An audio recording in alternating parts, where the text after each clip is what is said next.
Moja katika mambo ambayo uongozi wa klabu ya Young Africans uliyauliza kwenye kikao, na ni swali ambalo wanachama, mashabiki na wapenzi wa klabu yetu wamekuwa wakijiuliza. Swali gani? Ni kuhusu ripoti ya uchunguzi wa mechi ya Kariakoo Derby iliyopangwa kuchezwa Machi 8. Nini kilitokea hadi ile mechi ikaahirishwa? Hatujawahi kupata ripoti. Nyie hamjui ripoti na sisi hatujui hiyo ripoti. Lilikuwa swali la kwanza kuulizwa kwenye kikao.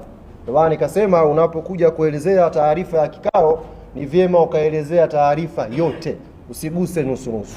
Na afisa mtendaji mkuu wa bodi ya ligi Almasi Kasongo akakiambia kikao, ripoti ile yako mambo ambayo yanawafanya washindwe kuisema public, ikiwemo kwa mujibu wake, ikiwemo katika ripoti hiyo inaonyesha yupo kiongozi mkubwa wa serikali ambaye ndani ya kikao walimtaja, alipiga simu geti la Benjamin Mkapa lisifunguliwe siku ya Machi 7.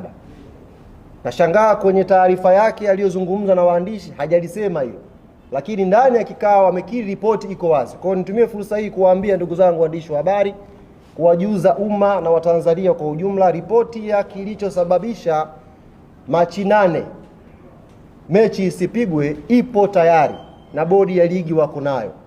Hawajakuwa na utayari wa kuja kuisema kwa sababu zao, na moja ya sababu amesema afisa mtendaji mkuu wa bodi, yupo kiongozi mkubwa wa kiserikali ambaye alizuia geti la Benjamin Mkapa lisifunguliwe siku ya Machi 7.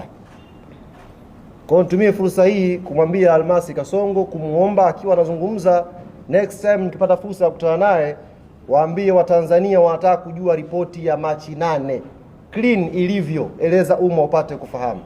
Umma hautaki kubaki na sintofahamu.